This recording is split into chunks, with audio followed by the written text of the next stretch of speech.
Bonjour à tous, on se retrouve aujourd'hui pour faire l'analyse fondamentale de 8 idées d'action intéressantes pour le mois de novembre 2021.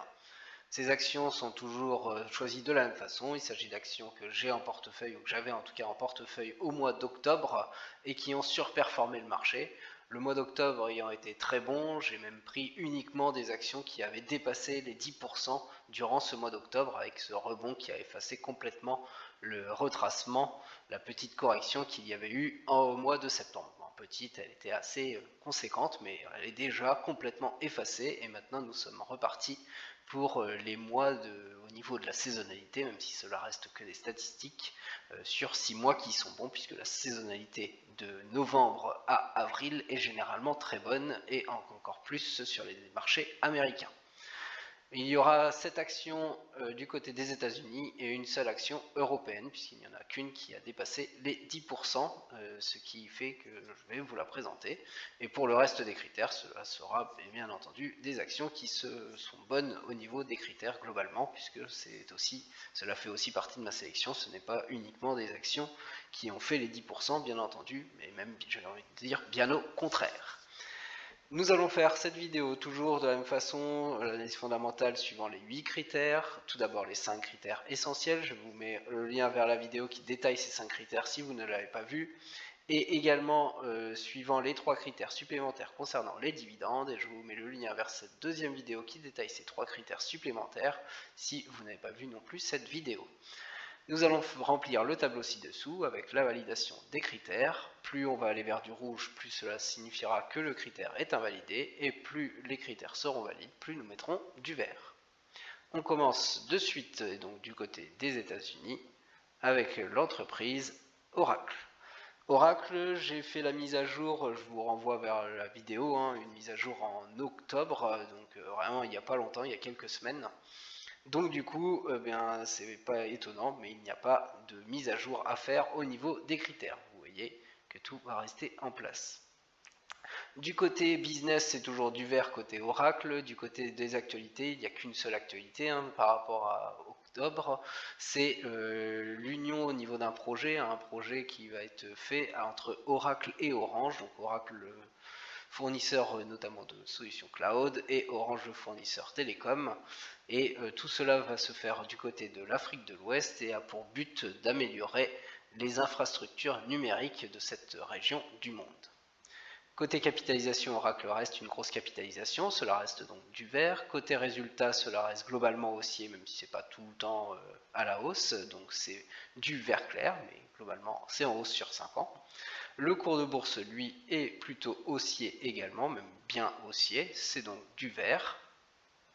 Côté PER, nous avons un PER qui tourne autour de 20 et donc du coup qui se retrouve dans la zone de 17 à 25 en jaune.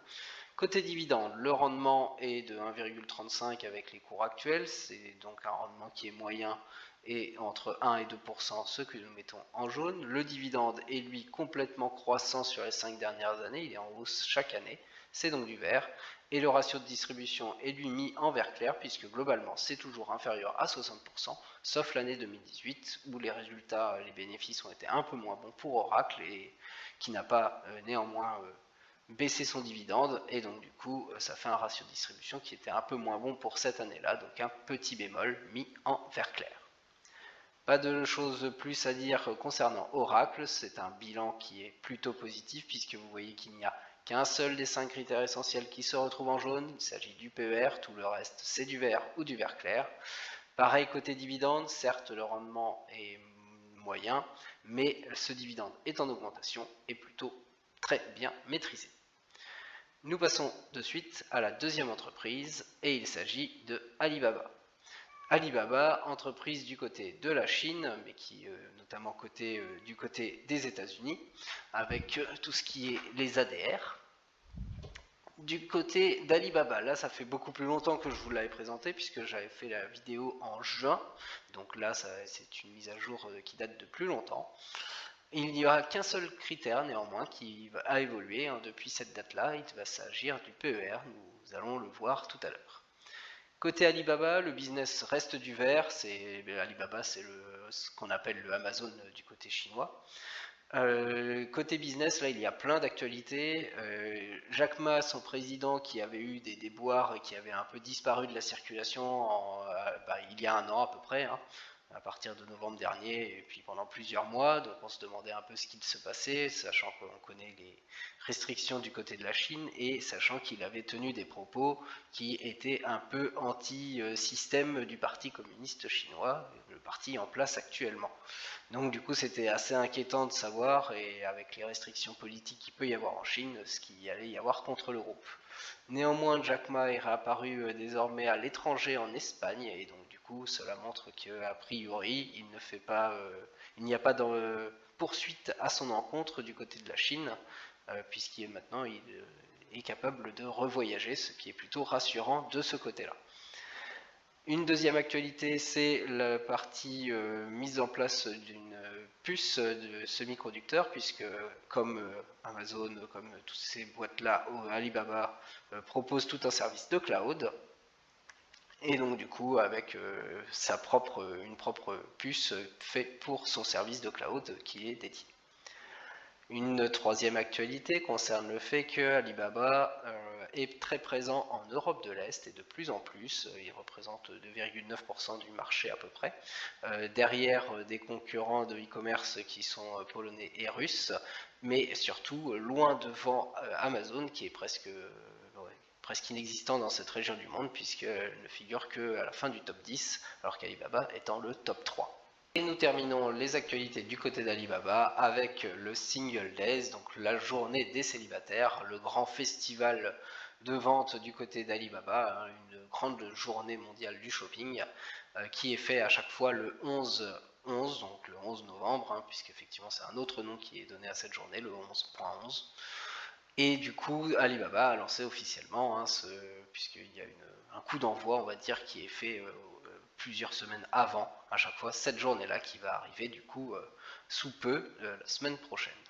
Et donc du coup qui devrait générer beaucoup de bénéfices pour Alibaba, en tout cas ça avait été le cas l'année dernière.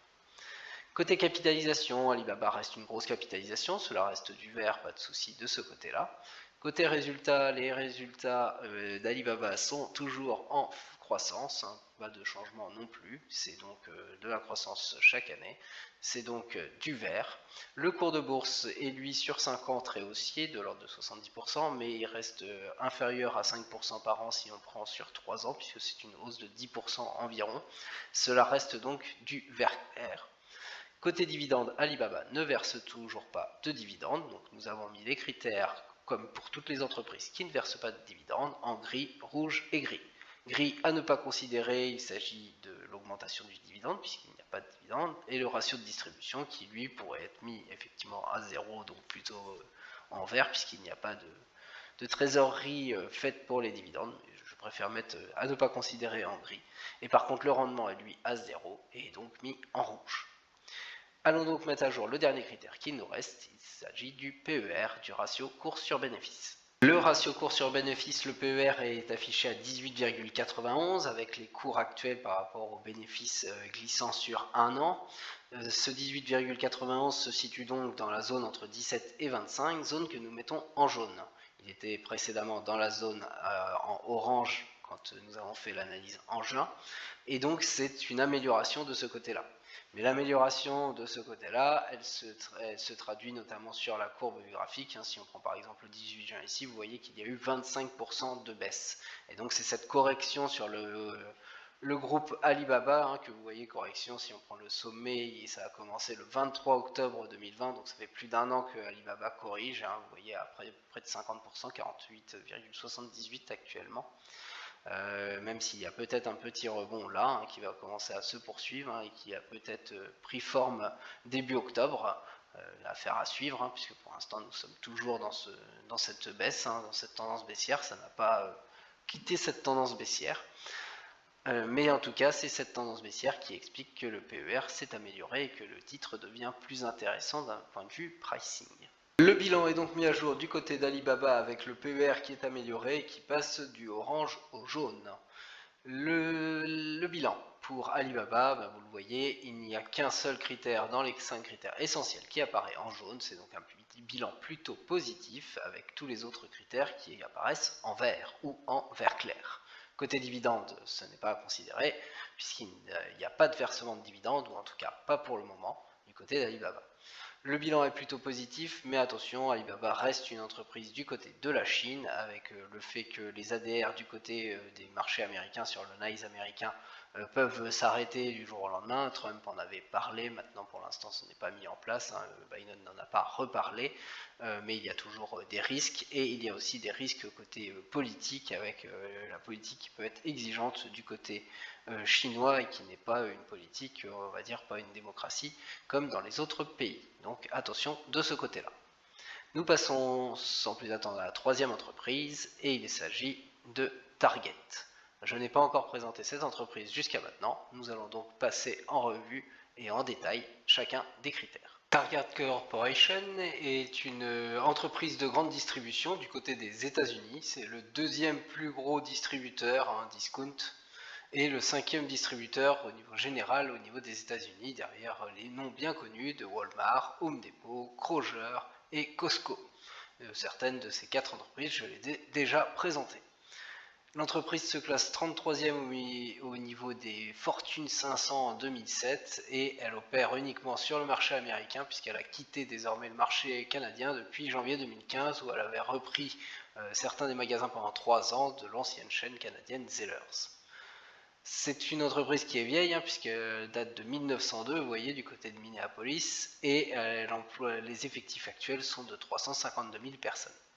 Pas tellement plus de choses à dire sur l'activité, puisque c'est du discount, de la vente de détail, donc des choses très classiques dans tous ces commerces-là, avec de la grande distribution, que ce soit dans ces commerces, ou même maintenant beaucoup et de plus en plus sur du commerce en ligne qui va de plus en plus évoluer. En tout cas, c'est ce que ces entreprises prévoient.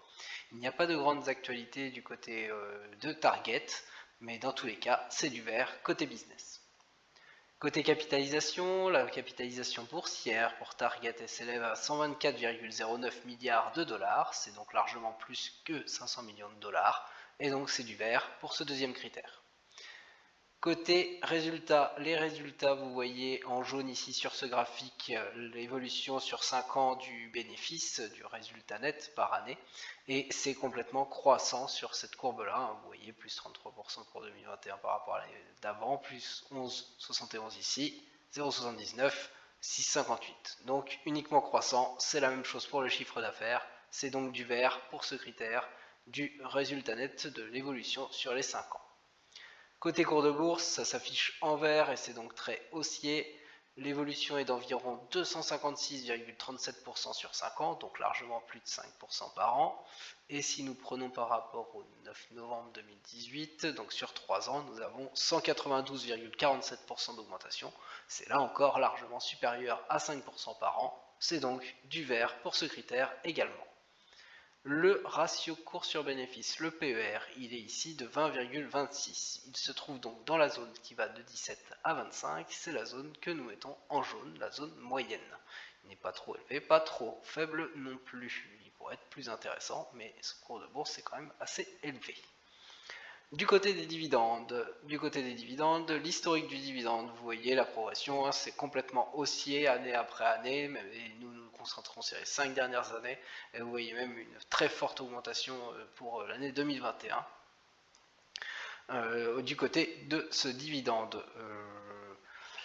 En tout cas, c'est du haussier, c'est donc du vert pour ce critère de l'évolution du dividende.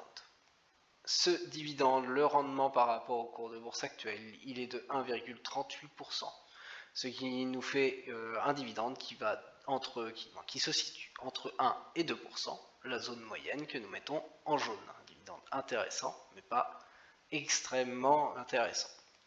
Et pour la santé de l'entreprise, le ratio de distribution, nous nous intéressons aux 5 dernières années. Vous voyez que sur les 5 dernières années, nous allons prendre même on peut prendre 2016, peu importe, mais de 2016 à 2020 ici, nous voyons que tout est inférieur à 50% ou proche de 50%, en tout cas tout est inférieur à 60%, c'est donc du vert, et même en 2021, les pourcentages vus pour l'instant, c'est de 31%, donc encore moins, même ça a tendance à diminuer ici, alors que rendement du dividende, pas le rendement même, c'est ce dividende, le montant du dividende a tendance à augmenter. C'est donc du vert pour ce dernier critère qui est le ratio de distribution. Le bilan pour Target Corporation, c'est un bilan plutôt positif puisque vous voyez parmi les 5 critères essentiels, seul le PER, le ratio cours sur bénéfice, se retrouve dans la zone moyenne et donc en jaune. Tous les autres critères sont en vert complètement foncé.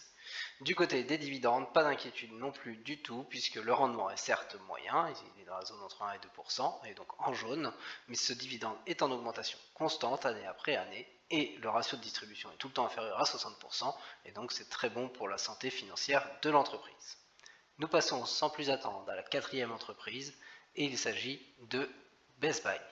Je n'ai pas non plus présenté cette entreprise du côté des États-Unis et je vais donc le faire de suite dans le détail pour chacun des critères. Best Buy est une entreprise américaine de vente de matériel électronique grand public qui est présente surtout aux États-Unis et au Canada. Elle a été créée, cette entreprise, en 1966, donc elle n'est pas du tout récente. Elle est très bien implantée et a un effectif de 125 000 personnes en 2018 et probablement un peu plus aujourd'hui. Au niveau de la vente, c'est du classique, c'est tout ce qui est classique comme matériel électronique, donc nous allons retrouver tout ce qui est télé, tout ce qui est ordinateur, vous voyez ici même avec une marque, tout ce qui est Apple, tout ce qui va être sur les jeux vidéo, les consoles, la VR, les téléphones, les tablettes. Nous allons avoir ici tout ce qui correspond au son, que ce soit les écouteurs, les barres de son, des PC pour le gaming, en particulier des montres, ici vous voyez. Nous avons encore des appareils photo, probablement des caméras, des drones qui sont indiqués, des jeux également ici, tout ce qui va être imprimante, tout ce qui va être pour le fitness, la santé et tout ce qui va être ici des transports au niveau électrique. Nous avons aussi ici toutes les marques qui sont indiquées, donc avec lesquelles ils ont des accords, tout ce qui est, et ce sont que des marques connues, Apple, Samsung, Microsoft, Sony, Intel, le nouveau LG, Nikon, Bose, Canon, Dell, GoPro, HP, Tumi, toutes ces marques-là sont bien connues, c'est donc quelque chose qui est très bien implanté. Au niveau des actualités, il y a bien sûr Black Friday qui a commencé du côté de ces enseignes-là, puisque maintenant ça n'est pas forcément uniquement sur le jour, il y a des choses un peu faites avant, donc là ce sont des prix qui sont garantis. Une deuxième actualité concerne le fait que Best Buy va racheter l'entreprise Current Health, en tout cas c'est en bonne voie, puisque c'est une entreprise qui travaille dans le secteur de la télésanté. Ils veulent, on va dire, augmenter leurs activités, puisqu'ils voient ça aussi intéressant du côté électronique. C'est tout ce qui va être la santé associé au télétravail pour les futures années.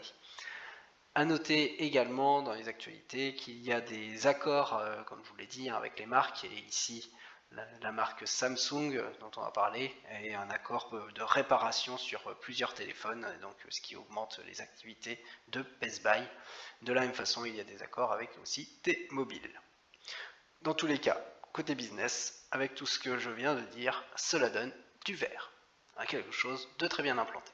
La capitalisation boursière, elle est indiquée ici pour Best Buy, elle est de 31,75 milliards de dollars, c'est donc largement supérieur à 500 milliards de dollars, c'est donc du vert pour ce deuxième critère. Passons au troisième critère, l'évolution du résultat net en jaune ici sur ce graphique sur les 5 dernières années. Et nous voyons que en 2017, nous étions à 1,23 milliard de résultats nets. Nous sommes passés à 1,46 en 2019 et en 2021, même si cela n'est pas complètement terminé, nous allons passer à 1,80 milliard. Cela donne une évolution constante, croissante, mais par contre il y a un petit bémol, vous voyez, moins 18,57%. Donc une diminution entre 2017 et 2018 concernant ce résultat net, mais ce n'est pas le cas concernant le chiffre d'affaires qui, vous voyez, en augmentation de 6,97%. Nous allons donc mettre du vert clair pour ce critère de l'évolution du résultat net, puisqu'il y a ce petit bémol de 2018. Passons au niveau du cours de bourse. Ce cours de bourse est en augmentation de 236,47% sur 5 ans, donc largement supérieur à 5% par an.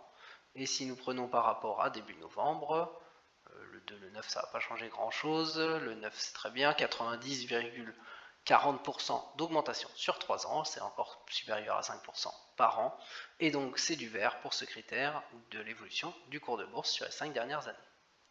Le PER, le ratio cours sur bénéfice, il est de 13,18 actuellement. C'est un PER qui se situe donc dans la zone de 10 à 17, zone très intéressante que nous mettons en vert clair. Passons côté dividende et nous allons aller vers l'historique du dividende. Les dividendes est en augmentation, le montant en tout cas versé. Ce qui nous intéresse, c'est les 5 dernières années, et là c'est une augmentation constante, même si par le passé ça n'a pas tout le temps été le cas. Mais en tout cas sur les 5 dernières années, c'est complètement croissant, c'est donc du vert pour ce critère. Le rendement est de 2,29% avec le cours actuel et le dividende versé actuellement. C'est un rendement qui est très intéressant puisque c'est un rendement qui se situe entre 2 et 3%, zone que nous mettons en vert clair. Côté santé de l'entreprise, même si les chiffres peuvent varier, ce qui nous intéresse, c'est, on peut regarder 2016, mais peu importe, 2017, sachez qu'en 2021, c'est 31% qui est estimé comme ratio de distribution par rapport aux bénéfices qui vont être faits. Dans tous les cas, ça donne un ratio de distribution sur les 5 dernières années qui est à chaque fois en dessous de 60%. Il faut revenir à 2015 pour retrouver au-dessus de 60%, mais nous ne le considérons plus. Et donc c'est un ratio de distribution, quelque chose qui est très bien maîtrisé, ce dividende, le versement de ce dividende. Et donc c'est du vert pour ce dernier critère. Le bilan pour l'entreprise Best Buy, eh bien, vous voyez qu'il est sans appel puisque tous les critères sont en vert ou en vert clair. 2 critères sont en vert clair parmi les critères essentiels et un seul parmi celui des dividendes, parmi ceux des dividendes. Et donc du coup, ça fait un bilan qui est positif pour cette entreprise. Nous passons donc directement à la 5e entreprise, toujours du côté des États-Unis, et il s'agit de Humana. J'ai déjà présenté cette entreprise, j'ai déjà mis à jour cette entreprise dans la même vidéo que Oracle, puisque je l'avais présenté en avril à l'occasion du top du côté d'avril, et j'ai refait du coup la vidéo que je vous ai mis en lien en octobre pour les actualiser, et donc les critères sont actualisés pour Humana, et il n'y a, comme pour Oracle, aucun changement. Cela fait que quelques semaines que j'ai actualisé la situation. Côté Humana, le business c'est du vert, il n'y a pas de grandes actualités, la capitalisation est une grosse capitalisation boursière et cela reste donc en vert. Le résultat est globalement haussier même s'il y a eu une année de baisse en 2017 et donc du coup c'est le petit bémol qui fait du vert clair. Le cours de bourse est largement supérieur à 5% par an depuis 5 et 3 ans, c'est donc du vert. Le PER se situe dans la zone entre 17 et 25, c'est donc du jaune. Côté dividende, le dividende est peu élevé, il est de 0,62% actuellement, c'est donc du orange. Par contre, ce dividende est en augmentation constante sur les 5 dernières années et c'est donc du vert. Et la santé financière de l'entreprise, le ratio de distribution associé à ce dividende est très bien maîtrisé pour Humana, ce qui est très bon justement pour la santé financière de l'entreprise, et c'est donc du vert, ce qui nous donne un bilan plutôt positif avec un seul critère parmi les critères essentiels qui est en jaune, il s'agit du PER, et côté dividende, certes le dividende est peu élevé, mais par contre il est très bien maîtrisé et en augmentation constante. Nous passons directement à la 6e entreprise, toujours du côté des États-Unis, et là il s'agit de ICE au niveau du logo, c'est-à-dire Intercontinental Exchange, une entreprise que je n'ai pas encore présentée, et donc je vais la présenter dans le détail, pour tous les critères. Intercontinental Exchange est une place boursière qui est basée à Atlanta aux États-Unis d'Amérique, qui est spécialisée dans les produits dérivés. Elle s'est développée grâce au trading électronique sur les matières premières et sur tout ce qui est compensation de gré à gré des CDS, donc crédit défaut de swap, en français couverture de défaillance, notamment vous voyez d'autres appellations. L'entreprise, elle a été créée en 2000, donc ça fait plus de 20 ans maintenant, et son effectif est de près de 6000 personnes en 2019. Du côté des activités, ce sont du coup des spécialisations vers les produits dérivés, donc tout ce qui est appelé futurs et options dans différents domaines. Donc, tout d'abord le domaine de l'énergie. Vous voyez ici les produits dérivés sur le charbon, le pétrole raffiné ou brut, le gaz naturel liquide. Le deuxième thème, il s'agit des denrées agricoles, donc toujours des produits dérivés, sur le colza ici, le cacao, le café, le sucre, le coton, le jus d'orange ou encore les céréales. Des produits financiers pour le troisième thème, avec la cotation de produits dérivés de l'indice Russell. Le Russell 2000 qui est connu, c'est notamment l'indice des small caps américaines, des entreprises des petites capitalisations américaines. Voilà. Les indices Reuters sur les matières premières, les indices US dollars, les produits dérivés sur le taux de change notamment. Un autre thème avec les métaux ferreux, les produits dérivés sur le minerai de fer notamment. Un autre thème avec le fret sec, le fret liquide, comme vous le voyez ici, hein, donc tout ce qui est charbon, minerai, acier et produits pétroliers. Et enfin, un dernier thème avec tout ce qui est risques environnementaux, donc tout ce qui est risque, que ce soit financier, juridique, compétitivité, réputation des entreprises concernant les risques environnementaux aux États-Unis. Vous en voyez des risques qui sont listés ici. L'entreprise est bien en place depuis des années, donc côté business, c'est plutôt bon signe. Au niveau des actualités supplémentaires concernant Intercontinental Exchange, il y a la vente de sa participation dans la holding Euroclear vers l'entreprise Silver Lake qui est en cours de se faire. Et aussi Intercontinental Exchange cherche à mettre en place un nouveau produit dérivé, hein, puisque c'est sa spécialisation, concernant des contrats à terme sur le crédit carbone et donc sur les solutions qui sont orientées vers la nature. C'est donc du vert côté business pour cette entreprise Intercontinental Exchange. La capitalisation boursière pour Intercontinental Exchange elle est de 76,67 milliards de dollars, c'est donc une grosse capitalisation. Et c'est donc du vert pour ce deuxième critère. Le résultat net, son évolution sur les 5 dernières années s'affiche en jaune ici. C'est plutôt croissant puisque nous passons de 1,43 milliard de dollars en 2016 à 1,99 en 2018 et jusqu'à 2, nous passons les 2 milliards en 2020, 2,09. Donc l'évolution est plutôt croissante, mais vous voyez qu'il y a des pics en 2017, des petits creux en 2019, et donc nous allons mettre du vert clair pour cette tendance plutôt croissante, mais pas uniquement croissante. Le cours de bourse, lui, s'affiche en vert et il apparaît donc haussier, c'est 141,92% de hausse sur 5 ans, c'est donc largement supérieur à 5% par an en moyenne, et sur 3 ans, c'est encore 72,08% de hausse, et donc là encore, c'est plus de 5% par an. Sur les deux périodes, du coup, c'est du vert pour ce critère. Le ratio cours sur bénéfice, le PER, il est de 25,15 actuellement, ce qui le place dans la zone de 25 à 35, zone que nous mettons en orange, zone qui est un peu élevée. Néanmoins, il est tout proche de la zone des 25, hein, il pourrait, si le cours diminuait un tout petit peu ou que les résultats à venir étaient intéressants, cela pourrait faire diminuer ce ratio cours sur bénéfice et il pourrait repasser dans la zone jaune. Mais actuellement, il reste dans cette zone orange. Passons du côté des 3 critères supplémentaires concernant les dividendes, et tout d'abord l'historique du dividende, son évolution. La voici depuis 2013, début du versement de ce dividende, et son évolution elle est croissante sur les 5 dernières années qui nous intéressent, et même croissante avant.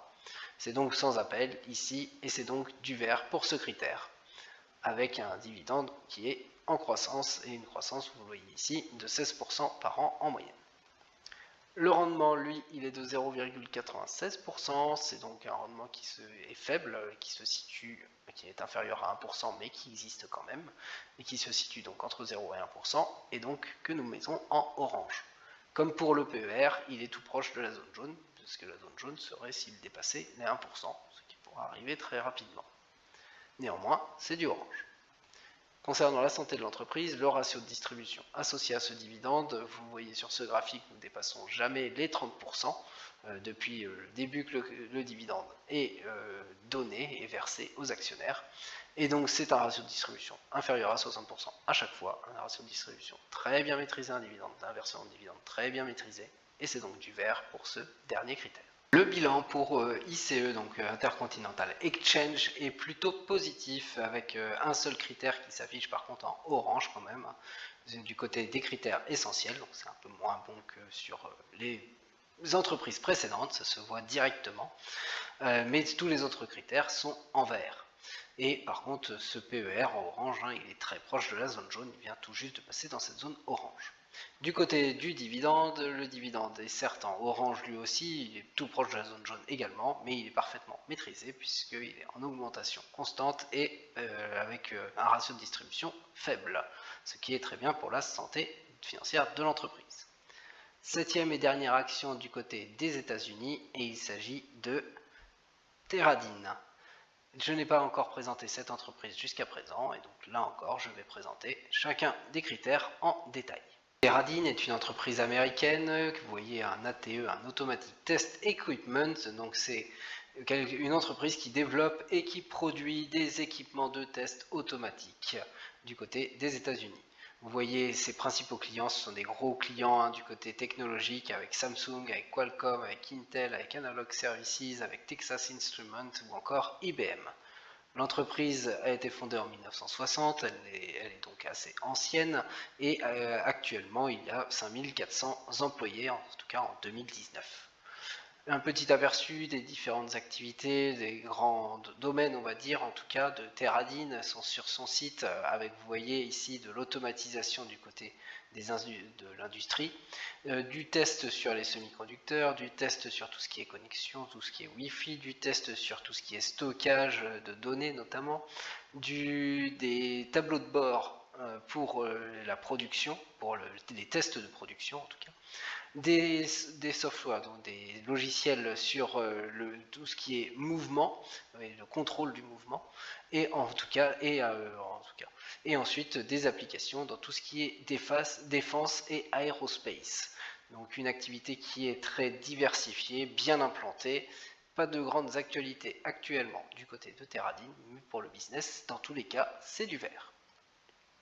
La capitalisation boursière pour Teradyn, elle est de 23,79 milliards de dollars, c'est donc une grosse capitalisation boursière, et c'est donc du vert pour le deuxième critère. Le résultat net, en jaune sur ce graphique, son évolution sur les 5 dernières années, c'est sans appel, c'est de la croissance, même en 2019, vous voyez que ça c'est assez proche, mais ça a quand même augmenté de 3,47% par rapport à l'année 2018. C'est donc complètement croissant, même si au niveau du chiffre d'affaires ce n'est pas le cas puisque ça a un peu diminué en 2018, mais nous regardons uniquement le résultat net pour mettre la couleur, et c'est donc de la couleur verte également ici. Le cours de bourse, il apparaît en vert, il apparaît donc très haussier, la hausse est de 505,46% sur 5 ans, donc une très grosse hausse, largement plus de 5% par an en moyenne, et par rapport à début novembre 2018, par rapport au 9 novembre, sur 3 ans, nous avons encore 305,23% de hausse sur les 3 dernières années, donc là encore largement supérieur à 5% par an. C'est donc complètement vert pour ce critère. Le PER, le ratio cours sur bénéfice, il est indiqué ici, il est de 27,14. C'est un PER qui est un peu élevé, qui se situe dans la zone entre 25 et 35, zone que nous mettons en orange. Nous passons sur les critères du côté des dividendes, l'historique du dividende, voici son évolution, nous regardons sur les 5 dernières années, vous voyez que même auparavant, ça augmente par palier. L'évolution passe quand même de 0,28 à 0,40 sur les 5 dernières années, une moyenne de 11% sur les 5 dernières années, mais avec ces paliers, ça fait comme si nous prenons en compte l'inflation, à chaque fois la deuxième année ici est inférieure à la première, donc ce n'est pas une hausse complètement croissante, et donc nous allons mettre un petit bémol avec du vert clair pour ce critère. Le rendement est lui très faible, par contre, il est de 0,29%, mais il a le mérite d'exister. C'est un rendement qui est dans la zone entre 0 et 1%, et donc zone que nous mettons en orange.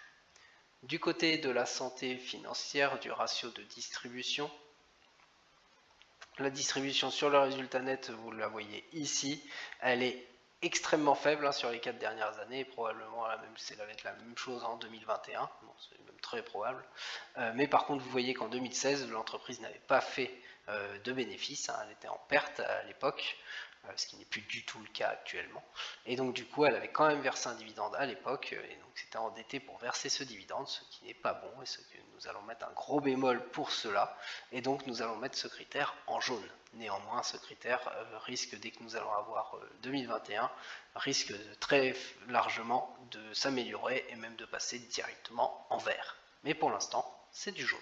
Le bilan pour l'entreprise technologique Teradin est plutôt positif puisqu'il n'y a qu'un seul critère qui est quand même en orange, mais parmi les critères essentiels, il s'agit du PER. Tous les autres sont complètement en vert. Parmi les critères supplémentaires concernant les dividendes, certes le dividende est peu élevé, mais celui-ci est quand même versé de façon plutôt croissante année après année, même si c'est par palier, et le ratio de distribution affiché en jaune actuellement, c'est dû à 2016 où il y a eu un versement de dividendes malgré des pertes et non des bénéfices, mais cela devrait largement s'améliorer et passer au vert dans une prochaine mise à jour, c'est presque garanti.